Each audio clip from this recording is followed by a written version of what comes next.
Bienvenidos, empezamos con toda la información del mundo. Entramos en materia de una vez, así que comenzamos. Un cinematográfico asalto fue perpetrado en una joyería de Punta del Este, en Uruguay. En solo 3 minutos, los asaltantes se llevaron joyas y otros objetos de alto valor. La policía logró capturar a 9 personas. Así ingresaron 13 asaltantes a una lujosa joyería del Hotel Conrad en Punta del Este.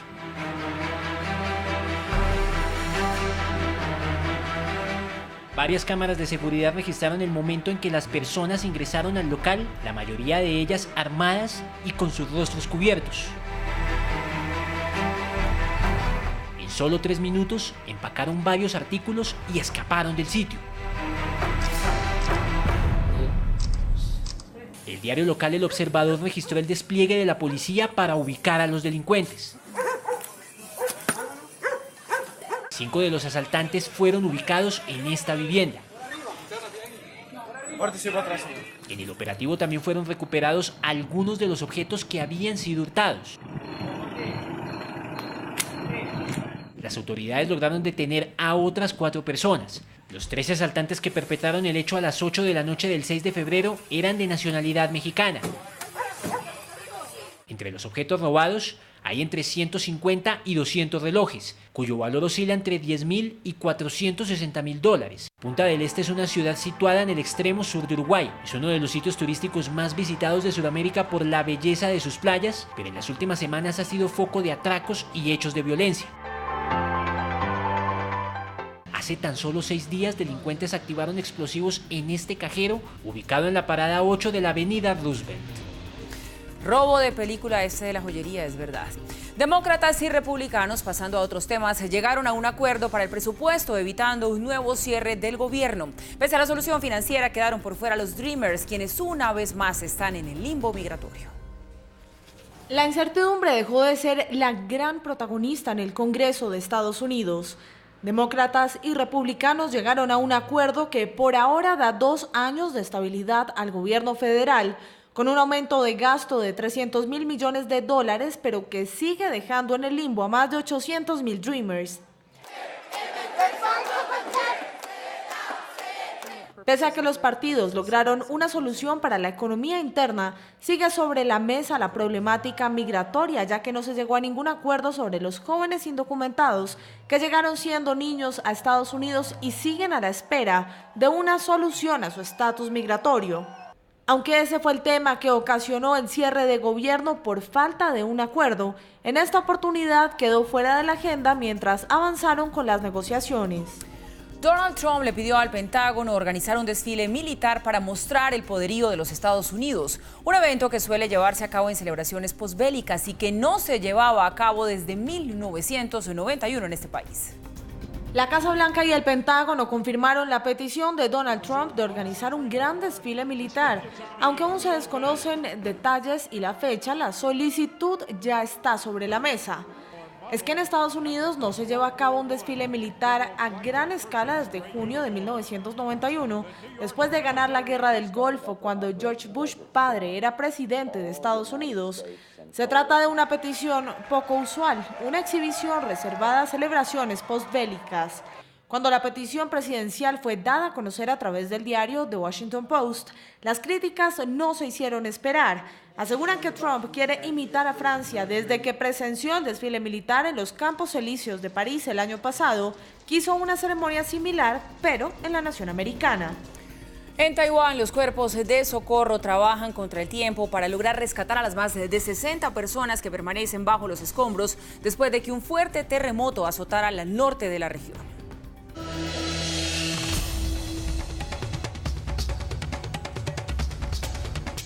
Así quedó Taiwán luego de ser golpeado por un terremoto de 6,4 grados en la escala de Richter. Este edificio residencial estuvo a punto de venirse abajo y quienes habitaban en los apartamentos debieron evacuar en medio de la noche sin tener a dónde ir. Los organismos de rescate aún continúan en la búsqueda de quienes quedaron atrapados bajo los escombros de las estructuras colapsadas. En el momento probablemente hay gente atrapada dentro del edificio, pero no hay forma de confirmar sus coordenadas o el número de personas, porque las personas que vivían acá no eran residentes fijos. Y aunque aún queda mucho por hacer, ya muchas personas han sido rescatadas bajo los escombros. Caminé antes de que el piso colapsara. El piso colapsó. La verdad es que no vi en dónde cayó. 6 edificios sufrieron graves daños por cuenta del terremoto, entre ellos un hospital. El Hotel Marshall, reconocido en la ciudad de Hualien, también sufrió daños en su infraestructura. Solo yo estaba trabajando en el turno de la noche. No sé qué pasó con la gente arriba. Soy el menor de mi familia. En este momento hay 2 personas adentro del hotel. Uno de ellos es mi hermano mayor y el otro es su colega. El equipo de rescate asegura que aún hay vida dentro del edificio, así que los rescatistas están cavando más a fondo para así salvar a mi hermano y a su colega. Esa es la situación ahora.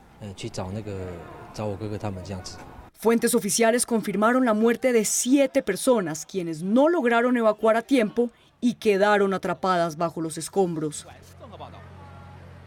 La presidenta de Taiwán, Tsai Ing-wen, llegó a la ciudad de Hualien, epicentro del terremoto. Ahora podemos ver que los militares están construyendo unas varas de metal para los edificios que pueden llegar a colapsar. Esto asegura la seguridad de los rescatistas para que puedan entrar a los edificios a salvar vidas. La comunidad está trabajando conjuntamente para darles posada a todos los ciudadanos que debieron evacuar sus casas luego del terremoto. Vine ayer alrededor de las 3 o 4 de la mañana. Hubo bastantes réplicas, así que no me atrevía a quedarme en casa. Los organismos de socorro continuarán con su labor de rescate de las cerca de 60 personas que aún se encuentran desaparecidas. Hoy persiste el miedo. Una réplica de 5,7 grados se hizo sentir. Se siguen conociendo detalles de la desaparición del submarino Ara San Juan. 4 meses antes de la tragedia, el capitán del navío había advertido sobre algunas fallas. El gobierno de Mauricio Macri ofreció una millonaria recompensa. El comandante del submarino Ara San Juan, capitán de fragata Pedro Martín Fernández, registró en julio de 2017 fallas durante la navegación realizada entre el 1 y el 19 de julio para el control del mar. El submarino zarpó de la base naval de Mar del Plata con un solo periscopio en servicio y a partir del segundo día de navegación fue detectado un ruido permanente en línea de eje que acompañó la nave a lo largo de toda la travesía. También hubo fallas en el sistema de propulsión. Durante una maniobra de snorkel ingresó agua de mar al ventilador de batería en el sector de proa, un problema similar a lo ocurrido en los instantes previos a la desaparición del navío. Según la prensa argentina, Fernández también informó sobre otras fallas relacionadas con disminución en los niveles de aceite hidráulico y que el submarino no tenía pirotecnia de emergencia para inmersión. El Ara San Juan se perdió el 15 de noviembre de 2017 en el Golfo San Jorge con 44 tripulantes a bordo. Casi 3 meses después, el presidente Mauricio Macri sostuvo una reunión con los familiares de las personas desaparecidas, después de la cual el Ministerio de Defensa anunció una recompensa de $4 millones a quien encuentre la nave. El Papa Emérito Benedicto XVI anunció que se está alistando para la muerte. A través de una emotiva carta aseguró que se prepara para su último viaje. Desde que renunció hace 5 años, poco se ha visto al Papa Emérito Benedicto XVI. Reapareció y lo hizo a través de una carta al periódico italiano Corriere della Sera, donde agradeció la preocupación de los fieles y aseguró estar en su último tramo del camino. El escrito fue recibido por la dirección del Corriere. Me conmueve que tantos lectores de su periódico deseen saber cómo transcurrió este último periodo de mi vida. Solo puedo decir que en el lento declive de las fuerzas físicas, interiormente estoy en peregrinación hacia la casa. Hizo referencia a las personas que cada día lo asisten y lo acompañan. Junto al lento declive de las fuerzas físicas, interiormente estoy peregrinando hacia casa. Dice que considera una gracia poder estar rodeado en este último camino del tramo que considera a veces un poco difícil, pero dice estar lleno de un amor y una bondad que jamás habría imaginado. Benedicto XVI cumple 91 años el próximo 16 de abril. Desde su dimisión en 2013, Joseph Ratzinger vive en un pequeño monasterio dentro del Vaticano. Este domingo 11 de febrero se cumplen 5 años del día en que Benedicto XVI anunció su renuncia. Esa misma casa a la que se refiere el Papa Emérito Benedicto XVI habría estado en la boca del Papa Juan Pablo II en su lecho de muerte, Para entonces, Karol Wojtyla, según dijo el Vaticano, pronunció en polaco, con un hilo de voz: "Dejadme ir a casa del Padre". 6 horas después, el 2 de abril de 2005, falleció. Vamos a pausa, volvemos en minutos. Más adelante, recuerden, estaremos analizando aquí con un especialista en temas internacionales la visita de Rex Tillerson no solamente a Colombia, sino a toda América Latina, o los países que visitó de América Latina. Ya regresamos.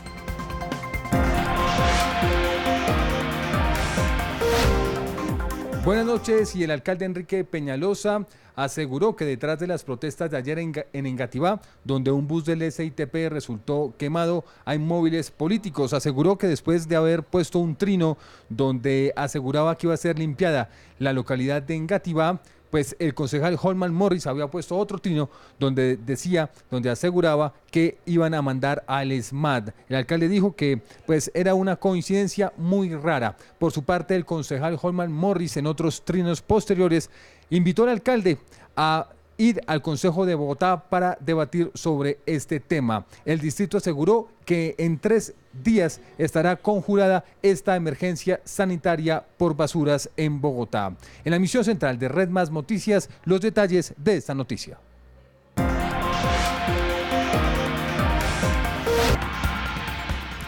Ya de regreso, estamos en Red Más Internacional. La Fuerza Aérea de Israel atacó objetivos militares sirios en los que el grupo terrorista Hezbollah trabaja fabricando armamento.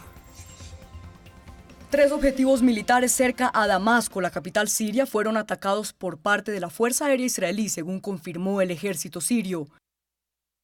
El área conocida como Dumar es el hogar de muchas instalaciones militares, pero también hay una sucursal del Centro de Investigación y Estudios Científicos de Siria, el cual al parecer ha sido utilizado en varias ocasiones para producir armas químicas.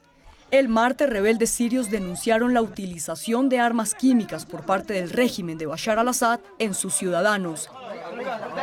Israel atacó estos objetivos militares en donde, según información de inteligencia, el grupo terrorista Hezbollah, el cual opera desde el Líbano y es financiado por el gobierno iraní, estaría construyendo armamento para atacar a la población de Israel. Nosotros buscamos la paz, pero estamos preparados para cualquier escenario y no les recomiendo a ninguno que nos prueben la paciencia. El ejército de Siria afirmó que logró bloquear y destruir la mayoría de los misiles disparados por el Ejército de Defensa de Israel. Y miren esto, un macabro video que circuló por las redes sociales deja ver cómo unos niños de Libia juegan a matarse. Las lamentables lecciones fueron aprendidas del grupo terrorista ISIS. Mientras que niños de otras partes del mundo juegan a las escondidas, golosa y fútbol, entre otros, estos niños de Libia, de no más de 10 años, juegan el juego de la ejecución. Uno de los menores hace el papel de verdugo, mientras que sus amiguitos toman el rol de condenados a la muerte. Con un fusil de juguete, el supuesto verdugo somete al resto de los niños y los hace ponerse de rodillas con las manos detrás de la cabeza. Luego, se ubica detrás de ellos y uno por uno van cayendo al piso haciéndose los muertos a medida que el verdugo va jalando el gatillo mientras apunta a sus cabezas. Desde la primavera árabe en Libia y con la caída del dictador Gaddafi en el año 2012, el país ha vivido sus peores años de violencia, lo que ha llevado a sus niños a copiar las acciones de los adultos y las imágenes que pasan por televisión del autodenominado Estado Islámico ejecutando a sus capturados. Impresionante y absolutamente triste también. En Kazajistán, un lobo revivió para vengarse de quienes aparentemente lo habían matado. La historia es esta. En redes sociales fue publicado el momento en el que unos cazadores se encuentran junto al animal que hirieron. Aparentemente orgullosos por haber cazado al lobo y queriendo asegurarse de que lo habían logrado, le propinaron una patada. Con la patada, el lobo despertó y atacó a uno de ellos. La hermana del dictador norcoreano Kim Jong-un se unió a la delegación para los Juegos Olímpicos de Invierno. El viernes se llega a Corea del Sur. Es la primera vez que un miembro de la dinastía visita ese país. Como parte de la delegación de Corea del Norte en los Juegos Olímpicos de Invierno, la hermana de Kim Jong-un formará parte de la delegación de alto nivel que llegará a Corea del Sur este viernes. Kim Yo-yo tiene 30 años y desde 2014 ha empezado a cobrar relevancia en la dinastía. Es una alta dirigente del Partido Único y la confirmación de su viaje ha sido interpretada como un nuevo acercamiento entre las Coreas. A Corea del Sur también llegó el llamado Escuadrón de Bellezas de Kim Jong-un. Fueron elegidas con rigurosos criterios del régimen norcoreano y por primera vez en 13 años cruzaron la frontera para asistir a los Juegos Olímpicos de Invierno. Son más de 200 animadoras vestidas con abrigos rojos y sombreros de piel, también conocidas por ser propaganda comunista. Y el invierno sigue azotando las calles de París y ha trastornado la rutina. La Torre Eiffel fue cerrada y las colinas de Montmartre parecen los Alpes, llenas de esquiadores. París amaneció con -2 grados Celsius y sus calles se vistieron de blanco por cuenta de una tormenta de nieve que desde hace 3 días no da tregua en la capital francesa. La famosa Torre Eiffel y principal atractivo turístico de París cerró sus puertas hasta nueva orden. Y Montmartre, en donde se encuentra la Catedral del Sagrado Corazón, también se cubrió de nieve, así que los parisinos aprovecharon para desempolvar sus esquís y salir a esquiar. Hace 5 o 6 años esquiamos en Montmartre y ahora cada año alisto mis esquís apenas empieza a nevar en París. Es lo máximo, es una oportunidad que tenemos en una de las ciudades más lindas del mundo. No hay nada más lindo. Pero la nieve no fue solo fiesta. La fuerte tormenta de nieve hizo que el tráfico en las calles colapsara por completo. Y quienes debían llegar a sus lugares de trabajo no pudieron hacerlo en sus motos o carros que quedaron completamente cubiertos de nieve. Intenté sacar el carro, pero había demasiada nieve y como no estamos equipados para manejar en las calles con nieve, fue imposible venir al trabajo en carro, así que decidí tomar el transporte público. Pero quienes más sufren la tormenta invernal en la capital francesa son los habitantes de calle, quienes deben encontrar un lugar para refugiarse del frío. Obviamente este frío nos preocupa porque tenemos mucha gente en las calles y debemos llevarlas a refugios porque es peligroso y hay riesgo de que mueran por el frío. Cerca de 12 centímetros de nieve han caído en los últimos días en París y se espera que en los próximos días siga nevando sobre la Torre Eiffel, la Catedral del Sagrado Corazón, el río Sena y el Louvre. Fuertes nevadas en París. Vamos a pausa y ya regresamos.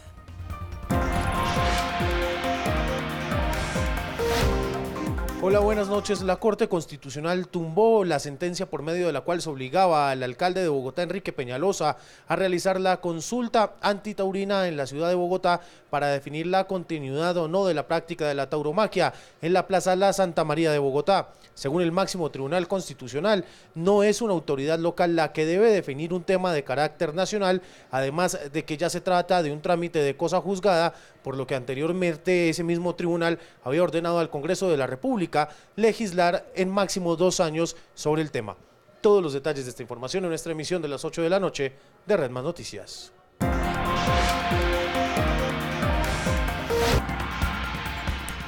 Regresamos y atención que hay noticias de Venezuela. Después de casi 3 días de deliberaciones, el Consejo Nacional Electoral de este país anunció la fecha para las elecciones presidenciales, las cuales habían sido adelantadas para el primer cuatrimestre de este año. Y se convoca las elecciones presidenciales para el 22 de abril del 2018.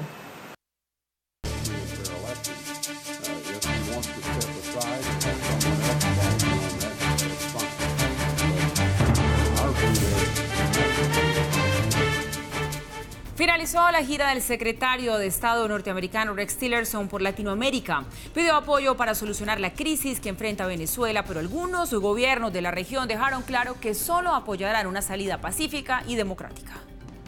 Antes de viajar a Latinoamérica, el secretario de Estado norteamericano Rex Tillerson dejó claro que el propósito de la gira era lograr apoyo de la región para abordar la crisis en Venezuela. Tillerson llegó a México el 1 de febrero. Allí tuvo un encuentro privado con el presidente Enrique Peña Nieto y ofreció una rueda de prensa junto al canciller Luis Videgaray, quien expresó la posición que asumiría el país manito frente a una posible intervención militar a Venezuela. Yo quiero decir que México en ningún caso respaldaría ninguna opción que implique el uso de la violencia interna o externa para la solución del caso de Venezuela. El 3 de febrero, Tillerson arribó a Argentina. en donde conversó en privado con el mandatario Mauricio Macri, pero fue el canciller quien anunció la postura que ese país iba a asumir frente a las elecciones presidenciales adelantadas por la constituyente chavista para el primer cuatrimestre del año. Nosotros no estamos reconociendo el proceso político y la deriva autoritaria que ha tenido Venezuela. No reconocemos la existencia de la Asamblea Constituyente. En la misma rueda de prensa, Tillerson anunció sanciones económicas para Venezuela. Sancionar el petróleo o, en efecto, prohibir que se venda el petróleo en los Estados Unidos o que Estados Unidos venda o suministre petróleo a Venezuela o productos refinados es algo que seguimos considerando. Ese pronunciamiento generó una respuesta contundente por parte del propio Nicolás Maduro. Ha fracasado Rex Tillerson, así lo declaro. Fracasó en su gira por América Latina. Quedó aislado. La propia derecha le ha dado la espalda, porque vino con un grupo de ideas extremistas. A Venezuela no le amenaza a nadie. Si él quiere declarar un embargo petrolero de los Estados Unidos contra Venezuela, Venezuela superará cualquier amenaza o cualquier embargo y seguiremos vendiendo petróleo al mundo. Perú fue la siguiente parada de Rex Tillerson, en donde aseguró que respetaba la decisión que tomara el gobierno de Pedro Pablo Kuczynski con respecto a la presencia de Maduro en la Cumbre de las Américas, que se llevará a cabo en Lima entre el 13 y el 14 de abril. Sobre ese tema, el mandatario peruano se pronunció este miércoles 7 de febrero. Él está invitado, o sea, él puede venir, pero ya veremos pues cómo lo reciben los venezolanos que están aquí en el Perú en decenas de miles. Un día antes, Tillerson llegó a Colombia, en donde tuvo un encuentro con el presidente Juan Manuel Santos y la canciller María Ángela Holguín. Al término de esa reunión, Santos dijo que era urgente restaurar la democracia en el país vecino. Fruto de la fracasada revolución que abandera el presidente Maduro, tiene repercusiones enormes para Colombia y para toda la región. A la grave situación humanitaria que el régimen dictatorial se niega a reconocer, se suma ahora la convocatoria a elecciones presidenciales. Unas elecciones que para nosotros no tendrían validez porque no ofrecen ninguna garantía, ninguna, y no las van a ofrecer. Maduro no aceptaría jamás ir a unas elecciones libres y transparentes porque sabe que las pierde. Tillerson viajó este miércoles a Jamaica para finalizar su viaje por Latinoamérica, el cual tuvo como eje central el restablecimiento del orden democrático en Venezuela. El cierre de la gira coincidió con un nuevo acercamiento entre el chavismo y la oposición en República Dominicana, el cual fue suspendido por tiempo indefinido debido a que las partes no llegaron a un acuerdo en temas como la fecha para los comicios presidenciales, a pesar de que el propio Maduro dijo tener en sus manos el documento acordado y se comprometió a cumplirlo. El embajador de Estados Unidos en Colombia, Kevin Whitaker, ofreció un balance sobre esta visita del secretario de Estado Rex Tillerson a Colombia. Dice que Estados Unidos está listo para seguir respaldando la implementación de los acuerdos de paz y los retos. Elogió el liderazgo de Colombia en la región frente a la crisis en Venezuela y la calificó como una visita exitosa. En rueda de prensa telefónica, Kevin Whitaker destacó los objetivos de la gira del secretario de Estado de Estados Unidos en la región. Vino a América Latina para mostrar que Estados Unidos es un socio fuerte y duradero en la región. Reiteró el apoyo de la nación americana a la paz y manifestó su preocupación frente al aumento y producción de cultivos ilícitos. Es una responsabilidad compartida dar respuesta al problema de cocaína. Y ahora y en el futuro, como en el pasado, estamos listos para colaborar con los socios colombianos en dar respuesta a eso. Sobre el éxodo masivo de venezolanos en Colombia, señaló que buscará la manera de redireccionar los recursos destinados en el Congreso a la asistencia humanitaria. El Congreso de Estados Unidos había destinado recursos para ayudar en la situación humanitaria en Venezuela. Si podemos ayudar a Colombia en este ámbito para dar respuesta a los venezolanos necesitados que se encuentran ahora en Colombia, estamos dispuestos a buscar cómo hacer eso. Whitaker destacó el liderazgo de Colombia en la región para restablecer la democracia en Venezuela. El secretario mencionó y elogió en particular el liderazgo de Colombia. Perú también ha estado en eso, México también. Y eso es para nosotros un factor muy animador. Calificó la visita de Tillerson como una gira exitosa, reiterando el apoyo de Estados Unidos. Y llega, por supuesto, después de esta visita tan importante por América Latina, por su paso por Colombia, el momento de hablar de las conclusiones, de qué pasó, del balance, de qué dejó esta visita de Rex Tillerson. Para eso saludamos a Gabriel Clavijo, internacionalista y docente de la Universidad Javeriana. Profesor Clavijo, bienvenido, buenas noches. Muchas gracias por la invitación, buenas noches. Bueno, habían, la verdad, como muchas expectativas en torno a esta visita de Rex Tillerson, pero nos dimos cuenta, con el paso de los días, que todo giraba como en torno a la situación de Venezuela, por encima de los otros temas. ¿Lo sintió usted así? Efectivamente, esto se nota la intención de Trump de frenar de una u otra forma las intenciones o el ruido que está haciendo Nicolás Maduro en la región, ¿sí? Si bien las salidas de Trump son impredecibles, su carácter es explosivo y muchas veces sale con salidas en falso, creo que la calidad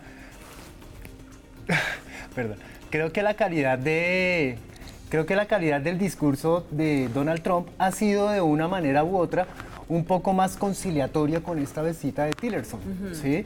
En un principio se habla, o las alocuciones de Trump hablan acerca de que Donald Trump busca aislar a Venezuela del concierto latinoamericano y no descarta una intervención militar. Ha bajado el tono y la prueba de ello es que Tillerson está hablando ya no de una intervención militar, sino de unas sanciones económicas para acabar de una sola vez con el malestar del pueblo venezolano y con la esperanza, ¿sí?